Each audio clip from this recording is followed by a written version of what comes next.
Thank you to everybody for coming and joining us for the launch, the Saskatoon launch of Settler City Limits.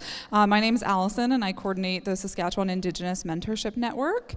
And I want to thank everybody for joining us here today. And I also want to begin by acknowledging that we're gathering here today on Treaty 6 territory and the homeland of the Métis. I also want to thank the Division of Social Accountability, the Indigenous Admissions Program, the Mentorship Network, and Turning the Tide, who's here selling books, for helping us put on and promote this event. And I also want to say hello to anybody who's joining us on the live stream. We've got that shared throughout the province, and it'll also be uploaded to our website after. So if you have friends who want to kind of learn a little bit more about the book and hear from the editors and some of the authors themselves, they can go back and look at that later. And I want to begin by introducing Dr. Robert Henry. And Bobby, or Dr. Henry, is a faculty member in Indigenous Studies here. He did his undergrad in education through SUNTEP, his master's of education here as well at the University of Saskatchewan, and then his PhD in the Department of Indigenous Studies, before doing a stint at University of Calgary and then coming back to join us last summer. So Dr. Henry is one of the mentors with the Mentorship Network, and we're really excited to have him here and to celebrate the launch of this collection of essays. So thank you. Thanks for that, Allison. Before I begin, I'd just like to introduce the individuals here on the panel. To my left here is Dr. David Huggle. Huggle? I like them both. You like them both? He's at the Carleton University out in Ontario. First person to my right here is Dr. Heather Dorries, who's now at the University of Toronto. And the individual furthest to my right is Dr. Tyler McCreary from Florida State University. So he's missed the earthquake, he said, to come up here and visit the nice, beautiful, balmy weather that we've been having. Very similar. And for today, it's going to be pretty relaxed and open and just moving forward with some things.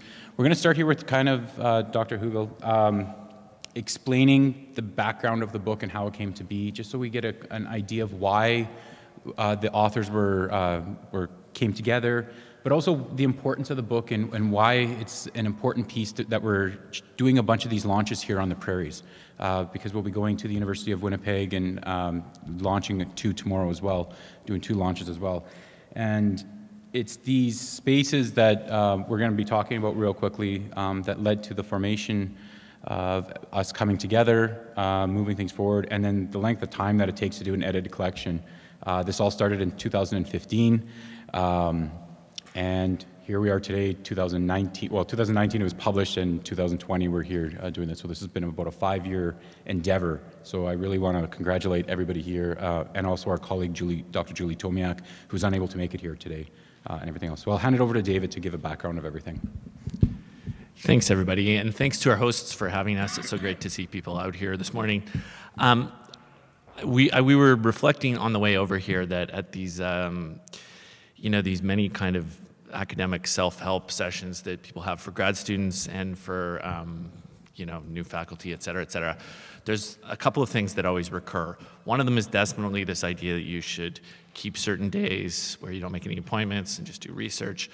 Another one is definitely that you should treat your job. Often when you hear people tell grad students they should treat their research like a 9-to-5 job and create some kind of work-life balance. And the other one that you almost always hear is under no circumstances should you be involved with an edited collection, which is both proved true by the fact that we've been working on this since 2015, and even in some ways longer than that. But what they don't tell you in those, sort of packaged bits of academic advice is that working on a project like this, certainly in our case here, I think, was really a kind of transformative experience for all of us, and that we produced something ultimately, I think, that is much better and much more serious and much more complex than we would have been able to, that any one of us would have been able to do on our own. So, the idea that projects like this that are truly collaborative are valued less in the academy, which is, I think, something that is often the case, especially in terms of tenure, et cetera, I think has really, for at least in our own experience, really been proved to be an unfortunate set of circumstances.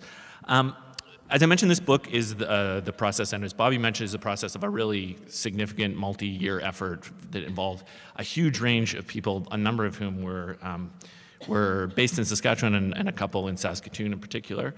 And almost all of the contributors and editors are people who are working at the intersection, in some cases in one place more than the other, at the intersection of urban studies or urban geography on the one hand, and Indigenous studies on the other. And I think in some sense, and this might be something we want to talk about in the sort of conversation towards the end, in some sense, the book was motivated by what I think many of us, especially those of us who work in urban geography, found was kind of an inadequate attention to questions of settler colonialism and Indigenous resurgence within the kind of geographical tradition.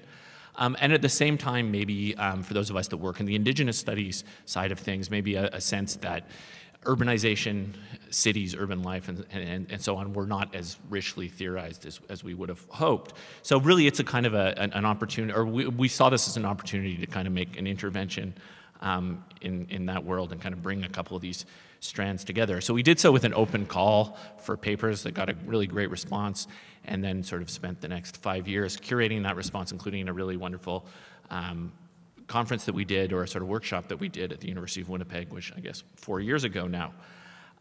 The book itself, Settler City Limits, starts from the premise that North American cities are contested environments. All of the chapters, which are written from kind of a huge range of disciplinary and other sorts of vantage points, all argue in one way or another that prairie cities kind of can't be understood outside the tangled interactivity of both settler colonialism on the one hand and longstanding practices of Indigenous flourishing within urban spaces, and especially in more recent years in the context of what's been called resurgence. The urban environments that are considered in the book are all understood, in other words, as kind of places that are socially and politically up for grabs, and that was really kind of where we wanted to start. As the title of our book, Settler City Limits, with a very long subtitle in the proud academic tradition of long long subtitles, what the title suggests is that that we think that the idea of the settler city, which is something that you increasingly encounter in academic and other kinds of writing, has really profound limits. In the sort of most straightforward sense, to use the language of the settler city, risks reinforcing a really problematic assumption that cities are settler spaces, both in their origin and in their contemporary reality. It's also to risk reinforcing settler colonial entitlement to the city in dangerous ways. And so against these kind of notions, our book really tries to move conversations beyond the kind of limited language of settler urbanity, while acknowledging that that can also be fruitful at certain points. The book itself is divided into 4 sections, all of which have 3 chapters by individual authors, including all of the people on this stage. And so what we thought we would do this morning, in the interest of kind of telling you a little bit about what's in the book, and some of its more exciting interventions, we thought we'd all kind of take a section and talk about it briefly. So I have been delegated by my peers here to talk about the first section, which is called Life and Death. And before I get into that, I did want to say kind of a few words about this title and the reason we framed it in terms of this kind of stark coupling of life and death. The first is simply just to kind of recognize the life and death stakes that are kind of synonymous with urban life in the prairies in particular, although this is kind of true in Canadian cities in general. The second, I think, and I'm not sure if we all necessarily agree on this, but this is sort of, I've been thinking about this lately, is kind of a nod, in some ways the title Settler City Limits the section title, Life and Death, is in some ways a nod to one of the kind of great works in the urban studies tradition, right, which is Jane Jacobs' famous book, The Life and Death of Great American Cities. And as an editorial group, we certainly don't necessarily endorse the content of that book, which is now, I guess, and it's probably around its 50th year. There's definitely lots of problematic assumptions that are contained within it. But what it does, but its status within the discipline of urban studies which endures and I think is kind of really redeemable, is that it's sort of a landmark reflection on how North American cities in particular are contested places, as I said earlier, places where that are politically and socially up for grabs, and also reminds us that decisions about urban planning, about urban policy generally are profoundly political at their core. And that's one of the interventions that I think we really wanted to make in this book. And the kind of third reason that we start with this coupling of life and death is simply to assert that Indigenous people themselves, in a variety of ways and in a variety of forms, have really been at the center of urban prairie life for many generations, for as long as there has been urban prairie life to speak of, really in spite of an enduring politics that has a kind of necropolitical or death-driven character. If there's one kind of common theme that persists across the 3 chapters in this opening section, it's that the colonial relation itself is really central to the life of prairie cities, and is also contested. So it will be no surprise that people in this room will have been familiar with the 2015 article that was in Maclean's that proclaimed Winnipeg, Canada's most racist city. If I'm not mistaken, I think Maclean's has also pulled this stunt on Saskatchewan cities, or in some form at different points, maybe a little earlier on. And Heather, my colleague Heather Dorries, who you'll hear from in a few minutes, has a really fabulous chapter that takes a serious look at that, the analysis that is in that Maclean's piece that was made so many ripples in Winnipeg and beyond. She argues that the article uses a kind of, drawing on Eve Tuck, argues that the article uses a damage-focused approach to explain racism that really serves to reinforce negative perceptions of Winnipeg's North End. And in doing so, she really, I think, adeptly demonstrates that the article circulates a really specific set of narratives, specific in the sense that they tell us things, they reinscribe familiar themes about Winnipeg, but also generic in the sense that they're narratives that we encounter elsewhere that kind of naturalize Indigenous death and dispossession and normalize the kind of settler colonial logic of elimination. But she doesn't stop there, although that is one of the most exciting parts of her chapter. Ultimately, she argues that in order to address anti-Indigenous racism, which really animates the sort of philosophical question that she's engaging with her piece, she tells us that the problem of racism in prairie cities and in Winnipeg in particular needs to be framed in a way that emphasizes Indigenous flourishing alongside these kind of well-trodden stories of Indigenous death that are the bread and butter of things like Maclean's journalism. The next piece in this opening section is by our colleague Nick Estes, who some of you will know. He's got a book that he's been touring around. Maybe he's even been here. I think he was on a bit of a prairie tour. But he has a really great chapter called Anti-Indian Common Sense, Border Town Violence and Resistance in Mini Luzahan, which is, of course, about the place that is most commonly called Rapid City in South Dakota, which Nick describes as a, quote, white-dominated border town located in the heart of the moral, political, and cosmological universe of Lakota Oceti Sakowin. And in really considerable historical detail, he demonstrates that the territorial dispossessions that are at the heart of that place's urban history are animated by what he calls anti-Indian common sense. For Nick, the idea kind of combines in a really theoretically sophisticated way work by Elizabeth Cook Lynn and her idea of anti-Indianism with Antonio Gramsci's work on kind of common sense. So that's definitely a really compelling and interesting read. And the final chapter in this section, which was written by me and is far less interesting than the other two, puts kind of Winnipeg and Minneapolis, especially in the post-war period, the decades after the Second World War, in kind of a comparative context, and asks what it would be like to treat those places as comparable places, to think about particular sorts of histories of racism in Winnipeg and Minneapolis, not as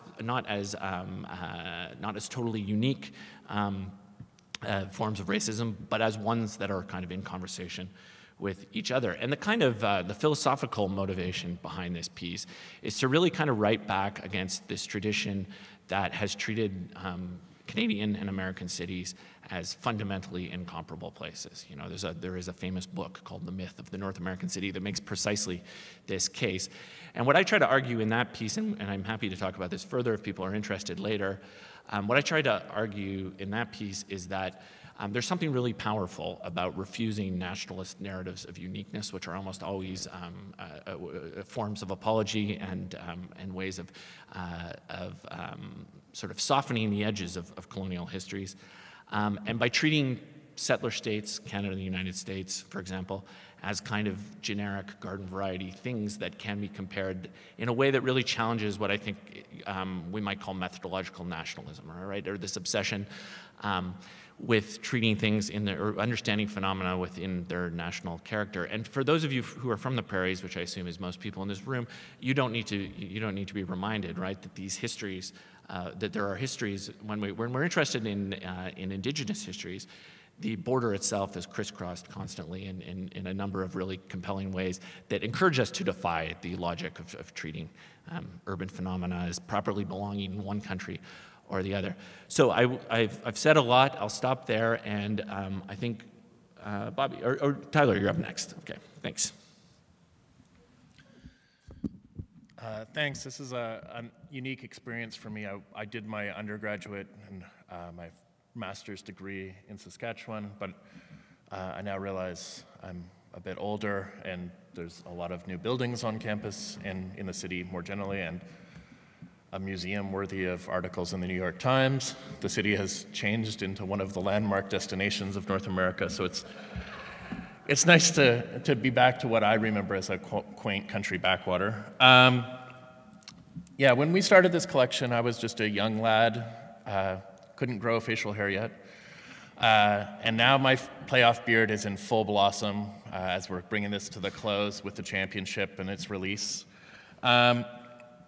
So I'm here to talk a little bit about the sections of the book, which takes to really some of the core questions of both Indigenous and settler colonial studies, asking after the question of land and the relationship between land and politics, and how we understand the kind of contested meaning of land, both in an urban and a more than urban space.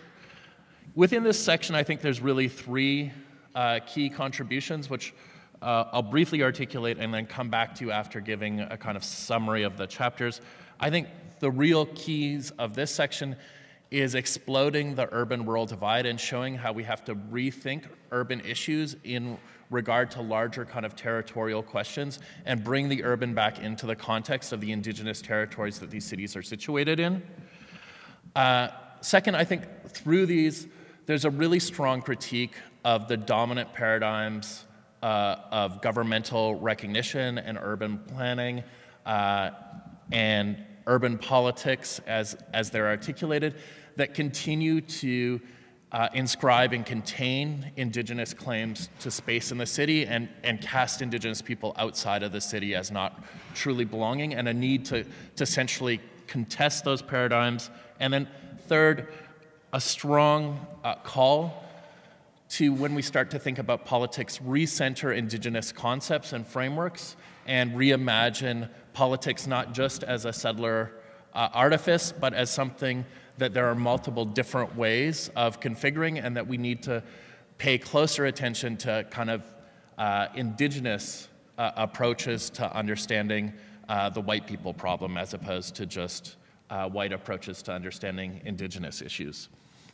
So the three chapters in this section, respectively by Julie Tomiak, Nicholas Brown, and then myself in conversation with Chris Anderson, Adam Gaudry, and Brenda McDougall, deal with what seem like disparate issues, but I think do have some core connections. So Julie takes us through the story of the Capion Barracks, a Canadian military site that's been decommissioned, and the struggle over whether or not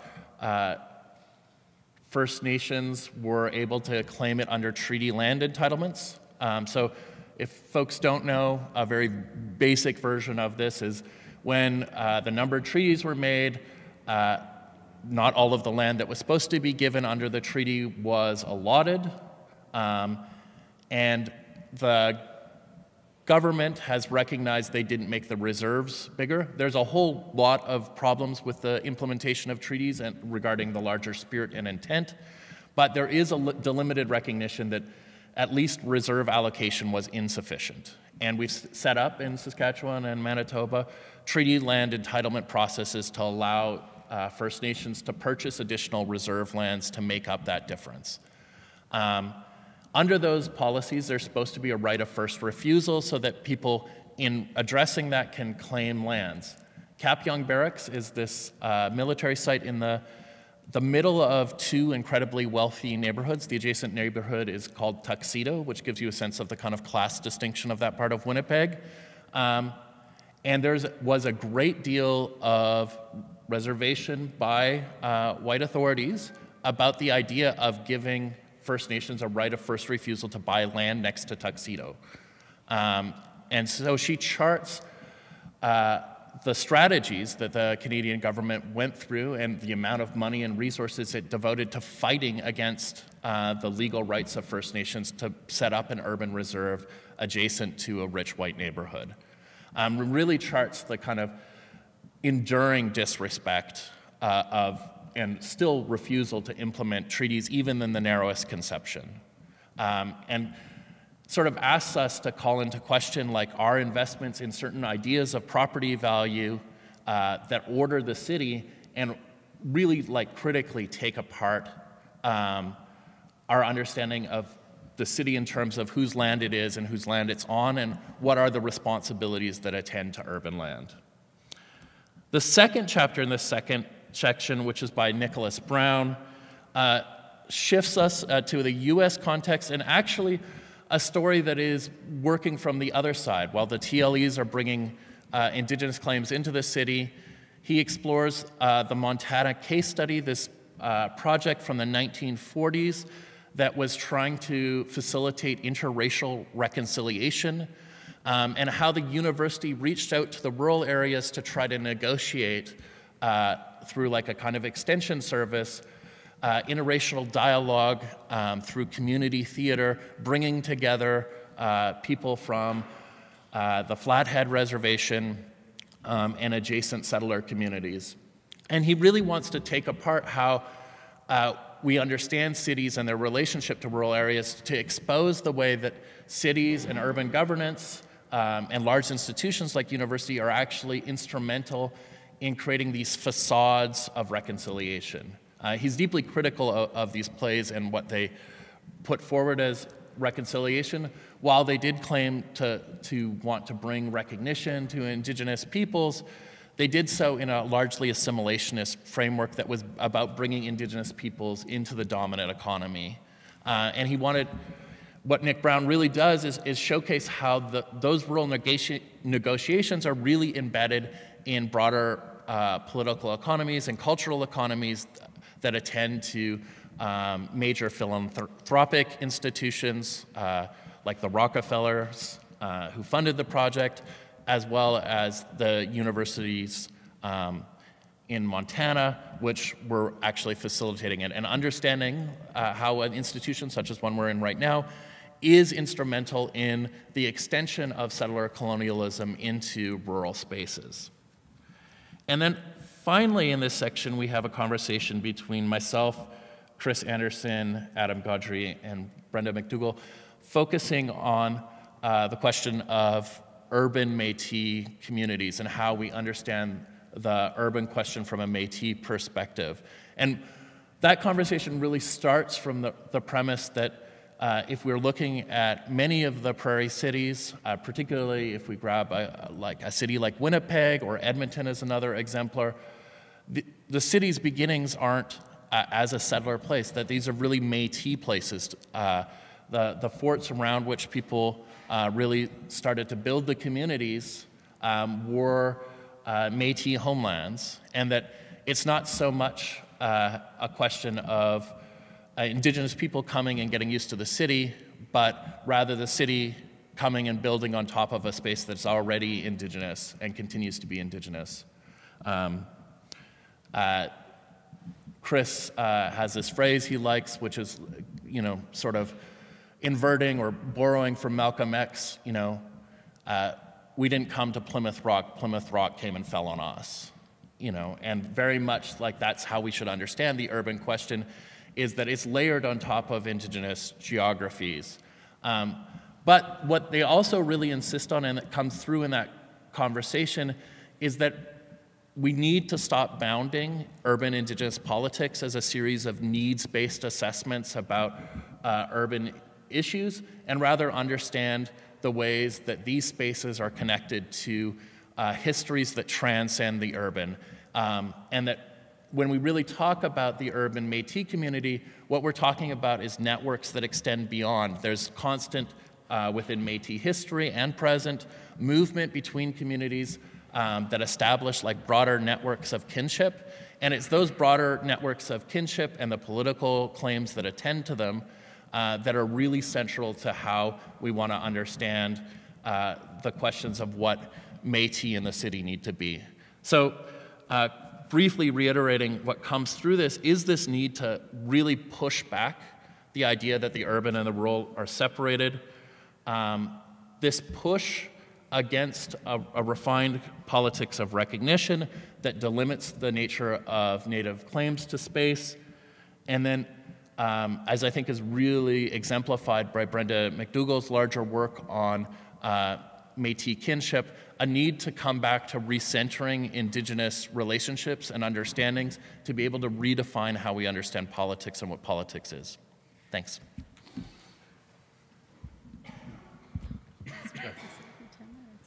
Thanks, Tyler, for all that, and David. So I'm going to take a step back here real quick and just sort of discuss a couple things for those of you who aren't familiar with who I am. I'm Métis from Prince Albert, so the prairies to me is home. And it's always really interesting when we talk about the prairies. I was just in Montreal and Toronto last week.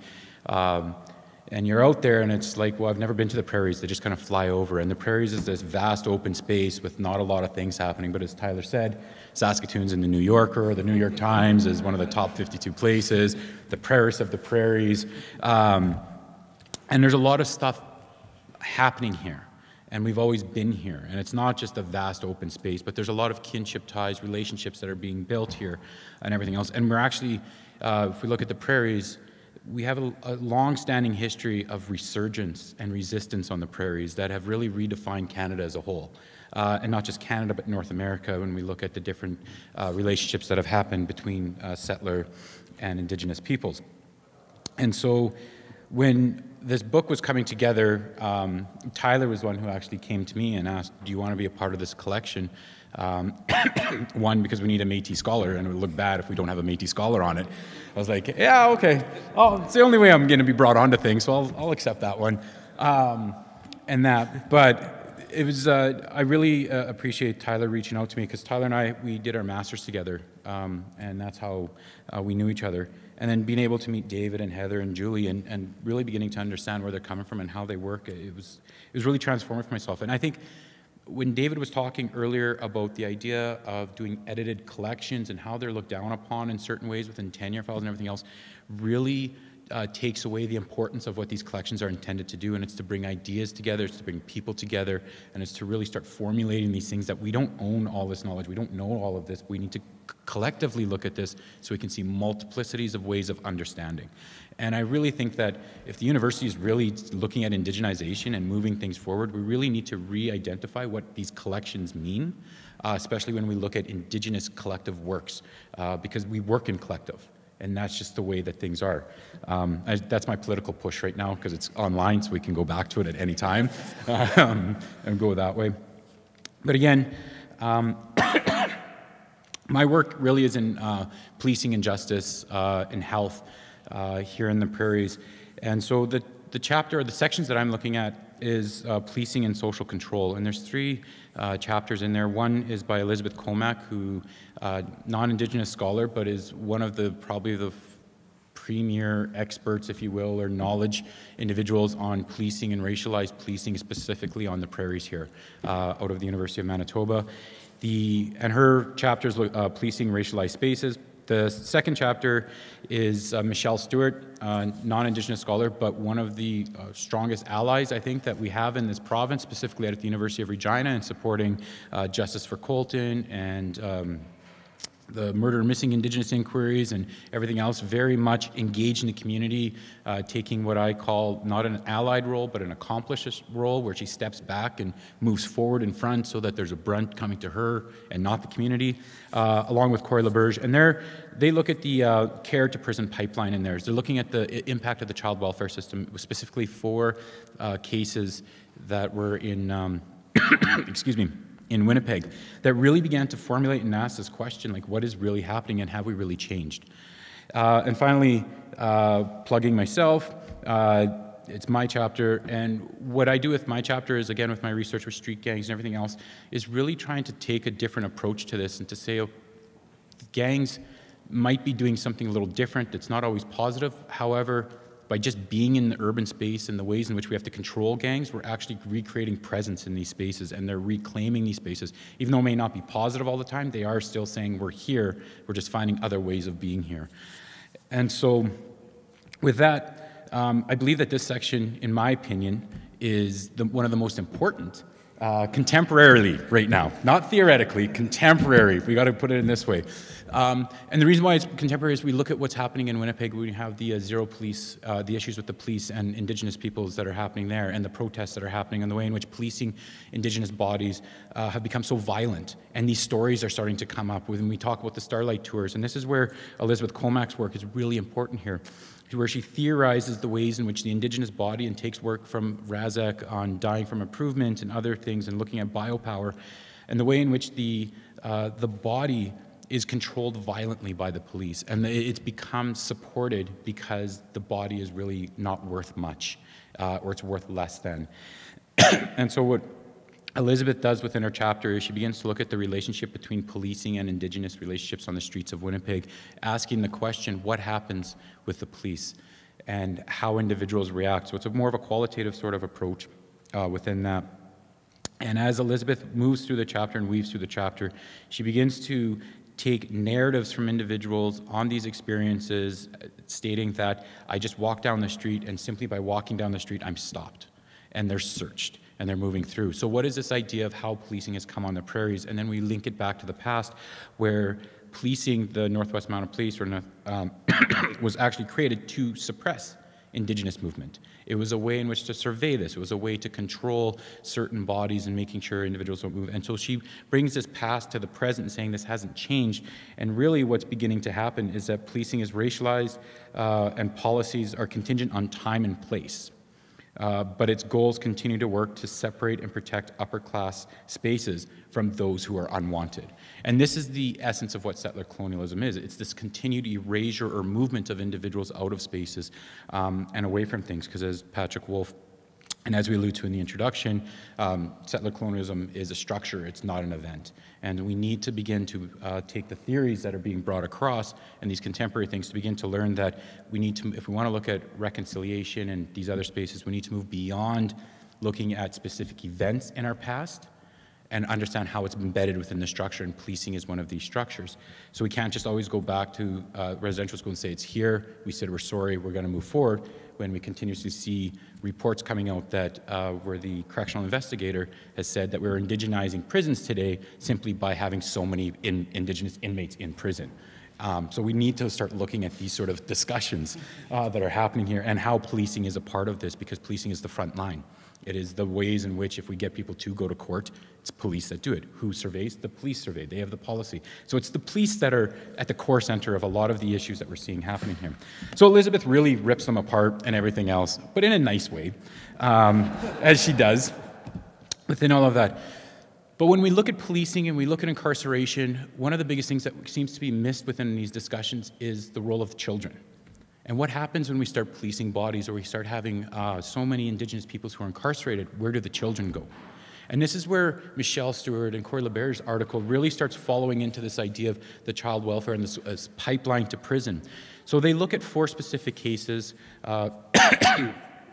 in Winnipeg, Tina Fontaine being one of them, and what happened with her body. But they really break down the way in which the Indigenous body is worthless. And I'm not saying worthless as we can discard, but worth less than other bodies, and we'll use our services differently on them until something happens and we can create these inquiries where we can spend $14 million. So with Phoenix, one of the cases that they looked at, they knew what was happening. The services could have went in there and stopped. However, they didn't. The young girl passed away in care. So what do? We do an inquiry. And now we look at an inquiry and they spend $14 million on lawyers, on judges, on everybody coming in there when it could have been done in a cheaper way. But here's $14 million. But who gets rich off of that? It's not the Indigenous people. It's primarily white bodies that are being doing that because they're the ones in positions of the lawyers and the judges and who are in there. And so they work through this sort of space, examining the ways in which $500 million, the economy, the child welfare economy in Manitoba is worth $500 million. We're spending $500 million. 90% of all children in care are Indigenous. The primary individuals that they're going to in foster care are non-Indigenous. They're also going into group homes and other spaces. So they're saying, who's actually getting this money? What is the economy worth? And how much are these Indigenous kids worth going through the system? And if we take that and relate it to what Elizabeth is saying in hers, we see that policing and this work together in that the bodies just continuously support upper and middle class economies. So rather than historically where they come for resources, the Indigenous body now is the resource. We don't want to see them. We don't want to see the contestations. We don't want to see the indigenization, what we do in a way, but in a nice way. But we really, those bodies are very supportive of maintaining middle class values through that. And then we get into my chapter, which is I Claim in the Name of, and again, this is about working with individuals who've engaged in street gangs and through the photo voice work that I do. And it was looking at the ways that street gangs move into place and simply by their presence are reclaiming certain neighborhoods. Now we see this negatively and this can increase police surveillance and everything else, but if we take this from a different perspective and analyze it and re-engage it through this idea of settler colonialism and erasure, they're actually resisting this.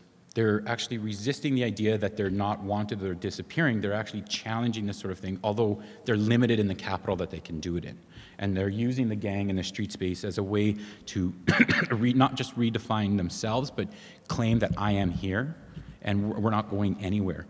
And so through these discussions, we begin to see how gang members utilize tags and for those of you not familiar with tagging is the graffiti that you see, but it's not graffiti. I need to make sure that clear. Graffiti is very different.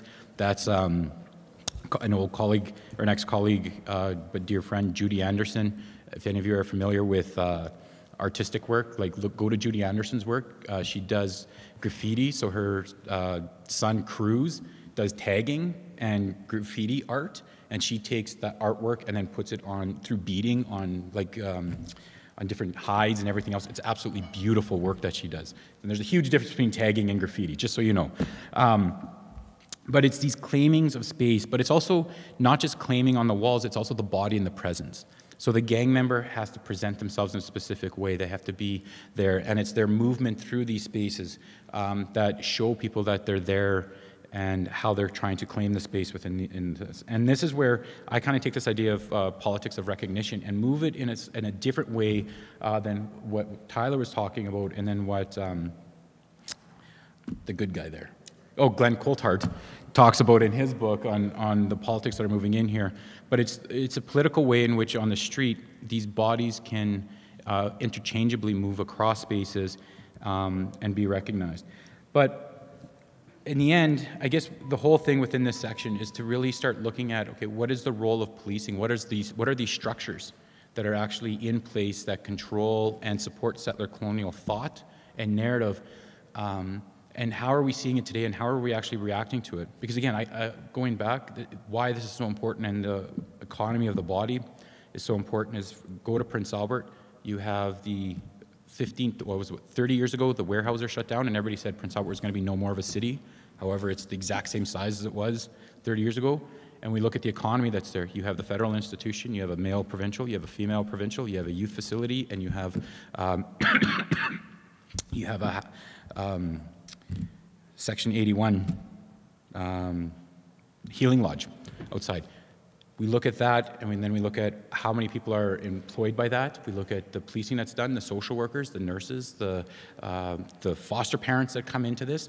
We see an entire economy built off Indigenous bodies, and those institutions are primarily Indigenous. We're looking at 85% in the men's institution. We're looking at 70% in the federal institution. We're looking at 95 to 98% in the women's institution. We're looking at 99% in the youth institution.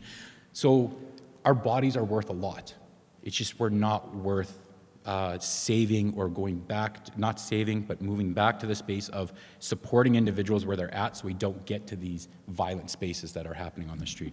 And so with that, on a high note and a happy note, I'm going to hand it over to Heather Dorries here to move forward. Thank you. So I think all the chapters in this book, all the contributions are in some way trying to challenge this idea that prairie cities can only be understood as places of trauma or violence or loss for Indigenous people, and are instead trying to emphasize the vibrancy of Indigenous life in prairie cities, and something I am well familiar with, having grown up in Winnipeg. So the chapters that I'm looking at all engage this idea of representation, whether it's in film or television or public art, to highlight the power of art and the power of representation to frame or reframe understandings of Indigenous urban life, and to resist and contest some of these other representations that we're often confronted with and that are discussed in other chapters in the book. And these chapters don't just point to why representation or culture is important, but also demonstrate that representation can have really important material or real-world consequences for how urban space is understood and produced. So Lindsay Claire Smith's chapter, she's a non-Indigenous scholar working out of the University of Oklahoma, and she focuses on the films of a Seminole Creek filmmaker named Sterling Harjo. And Sterling Harjo has become really well known for his films that reflect contemporary Indigenous life. And one of the things that Smith is saying about his films is that they don't just represent or mirror experience, but they help to produce it by providing a lens through which experience is filtered. And one of the things she observes is, like, when I see people coming out of his films, and when people talk about his films, they talk about how well how well it represents their understanding, Indigenous understandings of Oklahoma and of Tulsa. And I think, his work is critical of the ways that colonialism has impacted and continues to impact Indigenous life in Oklahoma, but at the same time, his work reflects a really deep affection for Tulsa and for Oklahoma, which are the setting and focus for all of his films. And Smith cites part of an interview that Harjo once gave, and he said, "I love all the stories in Oklahoma. It's overflowing with unique history. It's overflowing with dirt roads and with countryside. Tulsa is perfect because it's not too big and it's not too small. You can get a good cup of coffee, but you can also get to the country pretty fast if you need to." So this is, I think, really reflected in his films, and that's one of the points that Smith is making. And through his films, Harjo is also showing how Tulsa has to be understood as an Indigenous space that's situated within broader Creek geographies. So he's doing a lot of work to disrupt some of these narratives that are explored in other chapters in the book. Another chapter in this section is by Sharmeen Khan. Sharmeen Khan grew up in Regina, and her chapter reflects on her experiences growing up in an immigrant Muslim family in Regina. And one of the things she does is reflect on this, perhaps you would call this CBC television show, Little Mosque on the Prairie, and how that show shaped her understanding of what it means to be Muslim on the prairies, how it reflected this vision of the model minority, right, this model Muslim family, operating on what was portrayed as a really empty and unsettled prairie landscape. Like, you kind of get the sense in the show that this family is kind of marooned in the middle of nowhere, really. And she suggests that the show promoted the idea that, for her at least, that to be a good immigrant was to embrace and accept the settler position. She grew up to become an activist and reflects on the process that led her to activism. She concludes the chapter by presenting us with a vision for a somewhat darker, more complicated version of Little Mosque on the Prairie. She says it'll probably have to be on HBO, not on CBC. And she talks about how this show might highlight some of the kinds of questions she grappled with growing up. Like, what does it mean to be an immigrant? What does it mean to be in solidarity with Indigenous people? And how do we connect our histories of colonialism in Pakistan and India, where her family comes from, with these histories on the prairies? So she concludes by saying, I acknowledge that for some, Little Mosque was merely a silly television show to make people laugh, but that's how ideology works. Fantasies are narrated as truth, and this narration encourages their acceptance. For those of us struggling against colonization, articulating new stories is part of the fight. The final chapter in the book is by Zoe Todd, who's a Métis scholar, originally from Edmonton and now living in Ottawa. And her chapter is called Decolonizing Prairie Public Art, The Further Adventures of the Nez Nehmiu. And it combines elements of nonfiction, so more typical scholarly writing, with a fictionalized account. And she uses these two methods to analyze public art projects in Edmonton. So she's literally providing us with a bird's eye view of the ways that violent images of Indigenous peoples in a number of public art projects in Edmonton could be used to reinforce ideas about Edmonton as a violent space that I think are captured in monikers that you've probably heard, like Deadmonton or Stabmonton, that people sometimes use. And she wants to challenge the assumption that Indigenous suffering is something that is up for grabs for non-Indigenous artists.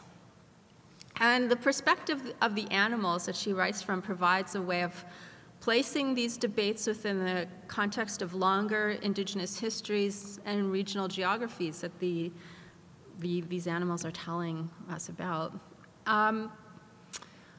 So I think all of these chapters are really critical of settler colonialism.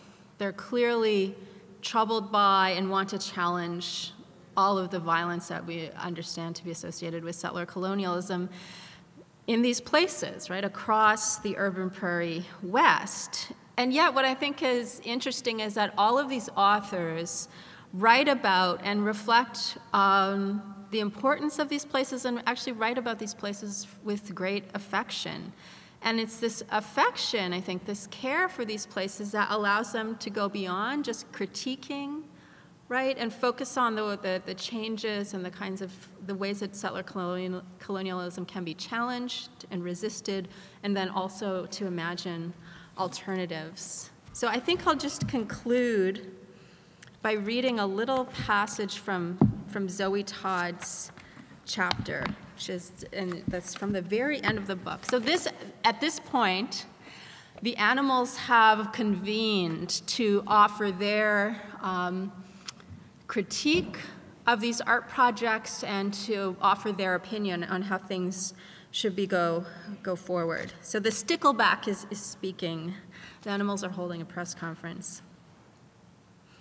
So the animals murmured and cheered, and the stickleback, heartened by the encouragement, looked squarely at the television cameras and continued, "May you expunge from your minds this idea that Indigenous people must consent to your framing of their stories. May you disabuse yourself of this idea that you have a right to reenact Indigenous suffering on their behalf. May you forever remember, in the spirit of Simpson's work, that Indigenous peoples have willful and deliberate stories of their own, and that these stories are not for you. And finally, may you remember that Indigenous peoples owe you nothing when you tell their stories for them." The creatures erupted in cheers. The cameras kept rolling as the animals stepped down from the small platform that Aspen had built for the council. As the media vans pulled away from the press conference, the creatures and critters bade one another farewell and made their way to their respective homes. The Nest Namu closed her eyes after the last of the critters had flown, swum, and manifested their way home. She let her flesh fall heavy around her and settled in for the night. That night, she dreamt of a fishy future devoid of white possessive logics, one built on kinship, care, reciprocity, and resolute refusals of white supremacist settler art logics. It was a good dream. Thanks. Thank you. So at this point, we can open it up for any questions that the audience may have. Anybody? Come on. If not, I can ask questions as well. I have questions jotted down. That's what a moderator does. Yes, Deborah.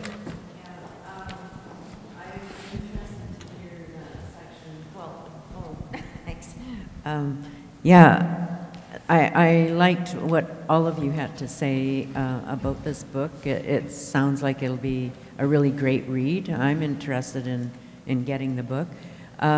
It's already in the library and somebody signed it out already. So, yeah, and I work in the library. So,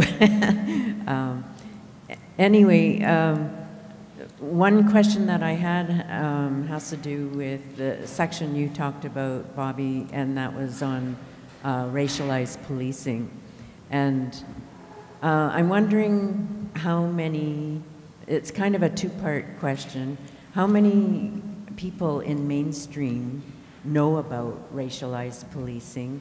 And it has always bothered me that the inquiry for MMIW&G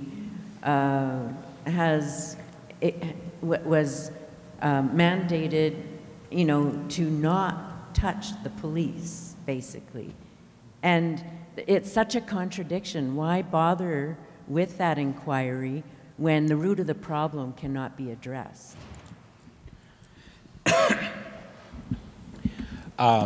So for the idea of racialized policing, I think we're getting more and more through the Black Lives Matter movement. We're starting to see more and more of this discussion. How it connects, not too much. But I think one of the biggest things is that due to race relations in the United States that continuously focus on black and white, and we were talking about this earlier, and Tyler can support this a little bit if he wants to, or negate what I'm going to say in a second, since he's the expert. But when we look at on the prairies, when we get the statistics back, Native American men are actually killed at a greater percentage than any other population in the United States. And when we take this into Canada, we are far overrepresented in this violence as well. So I think part of it is that it's that colonial logic of that Indigenous are just disappearing or out there and not part of everything. And that becomes part of the discussion that we're not really racist against Indigenous peoples. And I'm finding this within the research that I'm doing with Beardy's Blackhawks right now, which is kind of interesting talking about that here and there, but here's almost going backwards. Beardy's is losing their team to come to an urban space, and because it's closer and safer from what the SHA wants to say. But where I was going with that is when we look at Beardy's, it seems, we're gonna skip that part. I'm not gonna get into that research right now. But going back on this idea of racialized policing, we just don't, it's slowly coming up, and I think it's critical criminology that's really pushing it in this country, but we don't have a lot of critical criminologists that are doing this. A lot of the focus continues to focus on criminal justice or policing narratives, so we have the forensic behavioral science, which is really good here, and I'll support them in the one in Regina, but we're not really theorizing things. We're taking a lot of policy and analyzing it without actually theorizing it, and this is really big in gang studies, that we just take a bunch of statistics and not think about what the statistics mean and just kind of give policy to help things change. When it comes to the murder of missing Indigenous women and girls, part of it is the idea that we got to keep police. I've had these discussions with individuals, and this is outside of everything, but the idea of the hero narrative and policing our heroes. So you're doing a job, you're a hero. So we're going to create this hero thing, and heroes don't do anything bad. And so when we have these issues that pop up, we don't want to make it all muddy and say that they're a part of it, because they do a really hard job. They're really, we have to be careful of the police.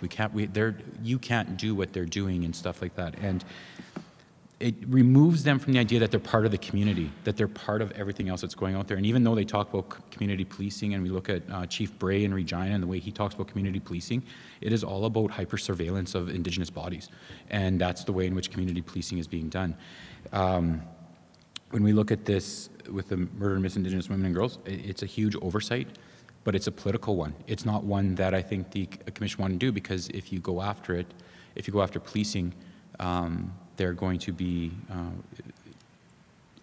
less apt of accepting the recommendations that may go through. And I think that's part of it. But what's also interesting within the murder and missing Indigenous women's side, again, real quick, is that when the RCMP did start this, they said that 80% or 70% of all of those murder missing women, Indigenous women and girls was related to somebody that they knew or a relationship. And by stating in that way what people, when they read these reports and it gets put in the media, is what they forget is that when you read what they say about relationships, that's John's, that's working on the street. So it doesn't mean that it's actual relationship. And so what they did was they actually shifted the narrative onto the Indigenous male body as being the individual who's causing all the issue, which also gets us to think that all Indigenous people have relationships with Indigenous people, rather than looking at the biraciality that's actually happening in here. And so that logic right there, the settler logic, that's how embedded it is in these sort of structures, and the way in which we're thinking about things is that as soon as we say Indigenous women, 70% are killed by partners, intimate partners, we automatically go right to the Indigenous male body, because that's who we consume, that's who the partners are. And then if we don't break that down. So this is what this book is trying to do, is trying to deconstruct a lot of this, but in different ways. And that's why the importance of, we need to start engaging theory more into our practical spaces and nursing and policing and begin to really understand what is it that we're actually reading and why is this important. And when we're developing policy, we need to understand what is the way in which this policy will be read through what theoretical lens, in order to see how we're going to work this together. That's a long-winded answer for probably something that took 30 seconds to say.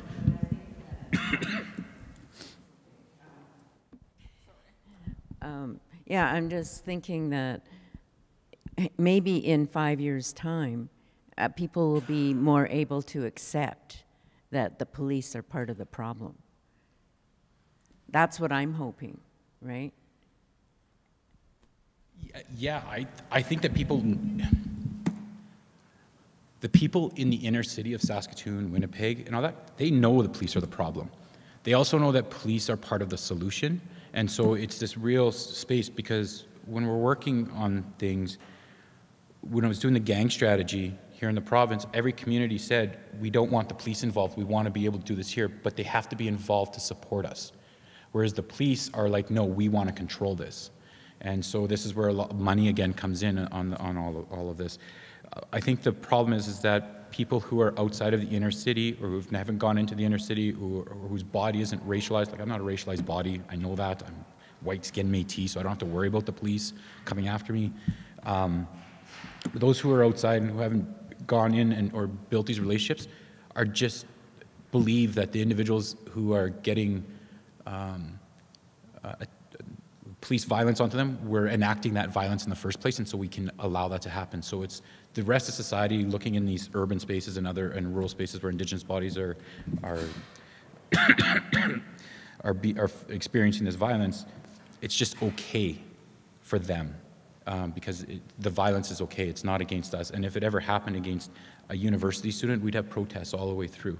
But it happens on the streets of Saskatoon on a daily basis. It happens on the streets of Winnipeg on a daily basis. We would never, we're not going to protest here on that based on a university community. But if we stood outside and watched a university student get dragged, told, what the hell are you doing here? Get off this campus. You're not welcome here simply because of the way you look, we would be up in arms here saying you can't do that. But again, Indigenous bodies are worth less. They're just, until they get into the system, and then they're worth a lot more. And that's the important part of all of this.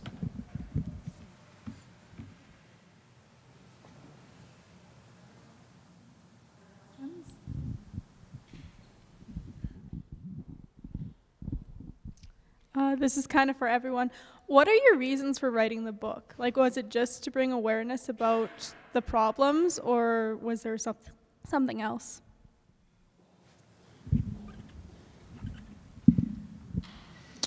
Well, I think David mentioned a couple things at the beginning. Like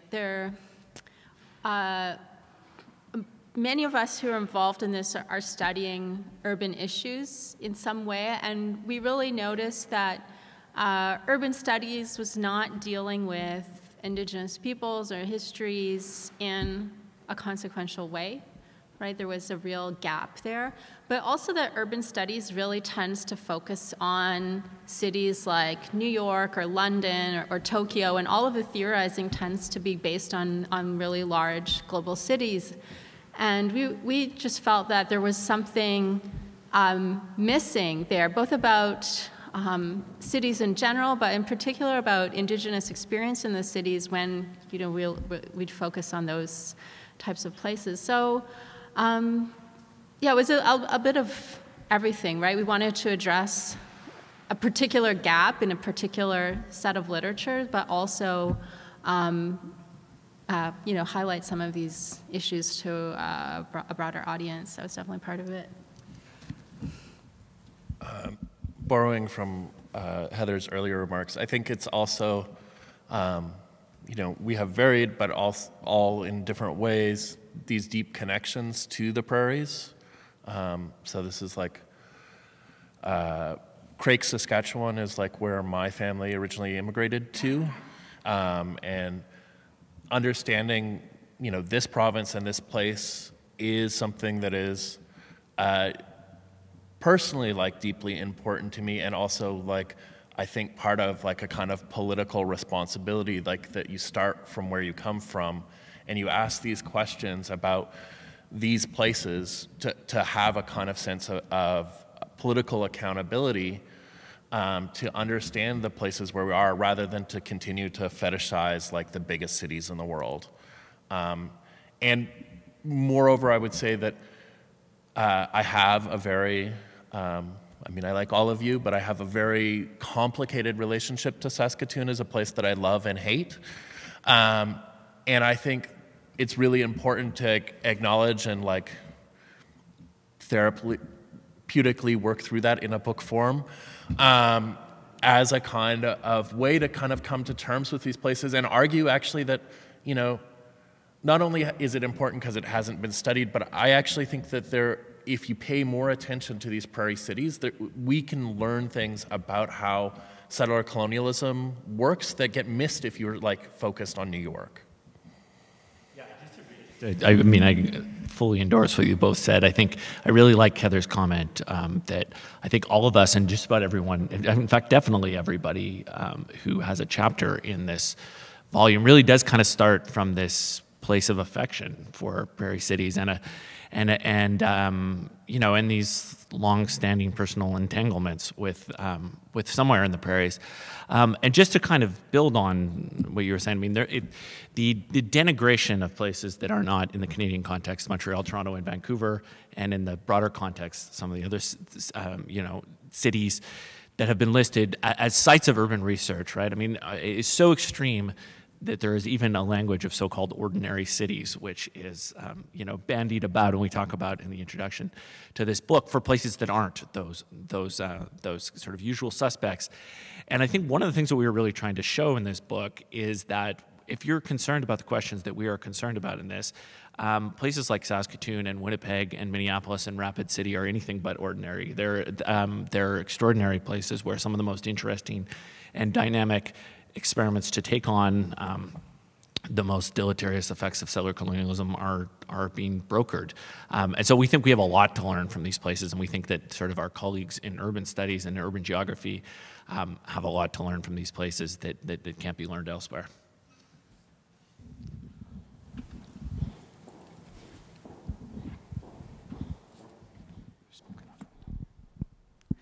Hi, I just wondered, I'm not sure who's best to address this, but one of you mentioned something about the artificiality of the Canada-US border, and I really think that's an interesting concept. Years ago, I went to a talk a geography talk where they were really talking about animal migration, is all north-south, yet we have this very strange line that divides, Canada and the US, and we really think a lot of things. Like when you're talking about these American cities, I thought, well, I know lots about the Canadian cities that you've talked about in this book, but I don't know almost nothing about the American cities you mentioned. So I definitely am going to buy the book afterwards, but I just wondered if you could talk about how that's sort of framed in our minds, because it's such a weird concept.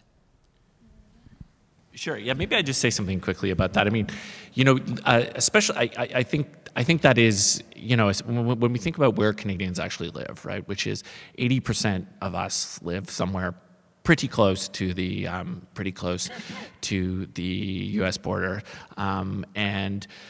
Actually, Saskatoon is sort of an interesting example of one of a handful of bigger cities that are not huddled along that U.S. border. So our lives are so intertwined, and especially historically, right, in ways that really defy the kind of container model that shapes so much of the way that we think about these things. And just my own research, a lot of my own research has been about Minneapolis. In the world of Indigenous Minneapolis, for example, Winnipeg is anything but a foreign site, right? There's all kinds of long-standing histories that have to do, even in more recent years, with Idle No More stuff that went back and forth. This kind of community patrol stuff that the American Indian movement started in the late 1960s was not only adopted by people in Winnipeg, but there was like sort of immediate networks of exchange, people going back and forth from those two urban communities to work on those projects. And there are so many examples like that that just sort of defy the logic of the border. And what I was sort of alluding to earlier, and I think is sort of a real political point, right? That I think that there is something really exculpatory, or something that lets settler states off the hook when they tell these stories of uniqueness, right? That our story that emphasize specific circumstance, that emphasize historical difference, that sort of prevent us from seeing the ways in which very similar processes have unfolded in Australia and New Zealand and the United States and Canada, especially in terms of the way that settler colonialism has unfolded. So I think to say that is not to reject the very obvious truth that there are super specific historical difference both within and across those different places. But there is something politically powerful about refusing the settler narratives of uniqueness that have suggested, for example, that the settling of the Great Plains in Canada was a much more gradual and peaceful enterprise than it was south of the border.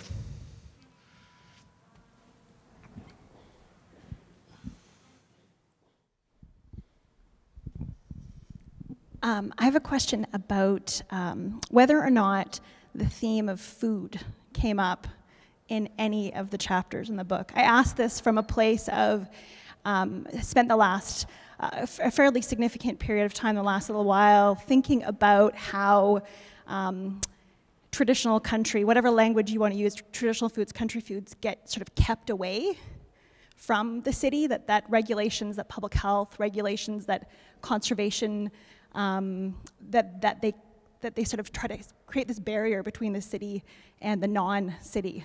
I'm just curious if that came up. From my recollection, no, but there's some undertone, like Zoe's article has a little bit of undertoning about bringing this idea of, because the way she writes, right, through the Anthropocene and moving that, so she does talk about this idea of traditional foods, but not in the way that I think you're describing it, and how that comes in. And so that's something that's out of this collection is lacking, and there's nothing wrong with being honest about it. Because if we did it all, then we would say that this is the big piece. But I get that it's a really interesting question. Like, what is the relationship between traditional foods and urban spaces? How do you collect traditional foods and all of that? What I can say is that what's really interesting is I had a conversation with a colleague out in Ontario, Mike Robidoux, who does research in and around hockey and stuff. But his new passion is not about hockey; it's about building security, food security in northern communities, and and the cost of all of that is. But he also takes a cost analysis of hunting, and this is something that and why I think this is really important is because one of the things is when we look at urban research with Indigenous peoples, we always look at mostly deficit models of what is lacking. We got to look at the health issue that's going on here. We got to look at the HIV issue. We got to look at the crime issue. And then we talk about the idea that urban Indigenous peoples have to go back to the land or go back out there to find out who they are and can't really do it in the city. And what Mike's research was looking at was he did a cost analysis benefit of what it costs to do hunting.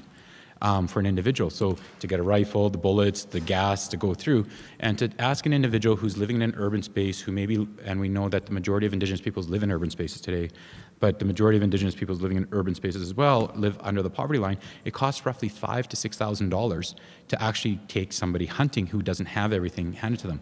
So how is it that when we connect this idea of traditional foods, you got to go get your traditional foods, and yet these individuals are living in extreme areas of poverty that Elizabeth Comack talks about through deindustrialization.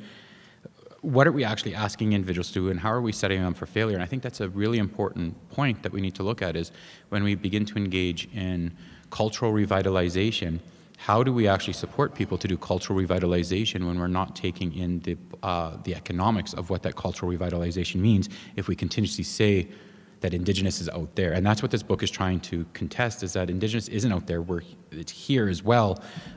It just needs to be redefined maybe differently from outside of the settler logic of the that traditional warrior on a horse on the middle of the prairies and everything else like that. We need to redefine what this means.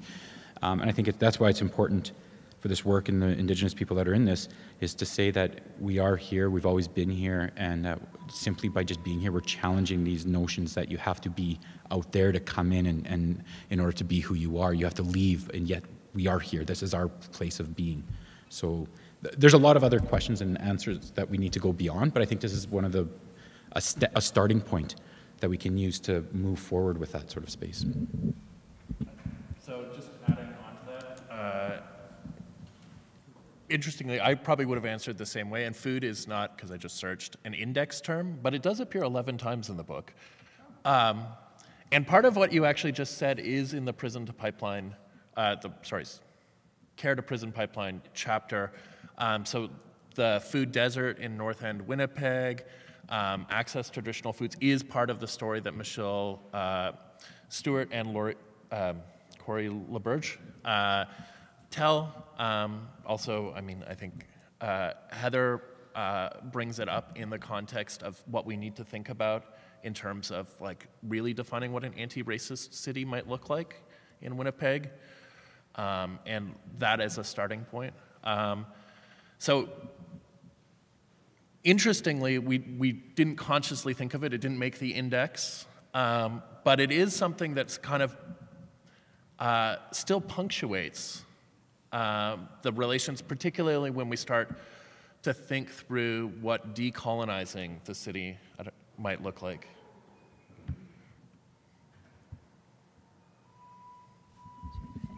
And again, that's going back to the deficit of the food deserts, not the bringing back the traditional foods. Just want to interrelate. This is why collectives are good, right? You don't have the same ideas going back and forth. Learning from one another. This is what the importance of edited collections do. Challenges me now. Oh well. Anything else? Oh.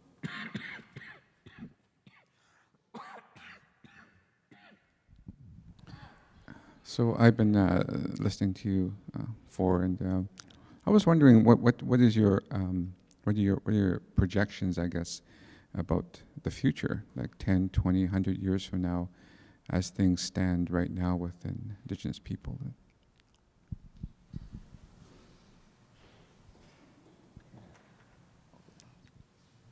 I think one of the things that all of these chapters, or almost all of them, highlight is that despite all of the challenges that urban Indigenous communities face, is that there's still rich, lively, vibrant communities where there is a lot of positive things happening. And I think they are all generally, I think, hopeful in their outlook, right? In terms of seeing the continued growth of this, seeing communities continue to struggle against settler colonialism and all of its attendant problems. And that's not really a concrete answer, right? It's not a prediction about what that exactly is going to look like, but I think it's ultimately really hopeful in terms of there being a vibrant future, right, for Indigenous peoples in these cities, in these places. I agree. I think in 10, 20 years, the vibrancy is going to move through. I'm more of a cautious person when we use the term reconciliation and stuff like that, and what does that mean? And I think we need to really engage in decolonial aspects as well, not just adding Indigenous people in the city. But again, like our population, urban population continues to grow. 15 years ago, we were at about 45, 46%. Now we're over 53% in urban spaces, and moving more quickly as well. Not just outside, but we're just building larger families in the city, and we're staying in the city. We're not going back. So I think that vibrancy of what we bring as Indigenous peoples is really strong, and will continue to shape the design, not just the designs of city, but the way in which we interpret urban environments. We look here, we're in this building here. If it wasn't for the continued push for creating spaces for Indigenous people, to recognize Indigenous peoples and our accomplishments and what we bring to these spaces, a space like this wouldn't have been brought in. So I think in 20 years, we're going to see more of these sort of spaces. What needs to happen with that, though, as well, is the idea of we need to address whiteness, we need to address white supremacy, we need to address, and do this from a decolonial lens as well, not just do an add and stir approach and just say, just because we're adding Indigenous names to buildings now, we're indigenizing the city, when the building continues to remove Indigenous peoples, or we create a space for social services where we're indigenize the name and all the clients continue to be Indigenous people, and increasing that without addressing the causes of why there's so many people going in there. So I think I'm really hopeful. We see more and more Indigenous students coming to campus. We see more and more Indigenous faculty here on campus. We see a lot more support at the university space. But there's so much rich knowledge in urban spaces on survivability and survivance that is something that will continue to grow and manifest and develop, like I Don't Know More and these other grassroots organizations as they take hold, because the city helps us come together from different places in different ways to fight for what we believe to be true.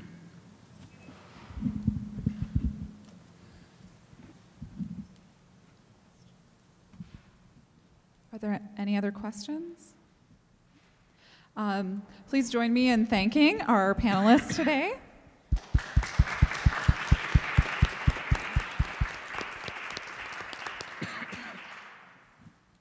And I just want to say another thing, quick plug out, Allison Piche works with the Indigenous Mentorship Network as the coordinator, does amazing work. And Fleur and Rhonda are here as well. But we have so many strong Indigenous places here on campus that we need to really bring them together and continue to bring them together and support this sort of work that's going on, rather than continue to work in silos that seems to be happening here on campus. And I really believe that, with Val here as well, so thank you. I just wanted to add, and I think in addition to the spaces that you're mentioning, we need people, Indigenous people, in senior leadership roles in all areas.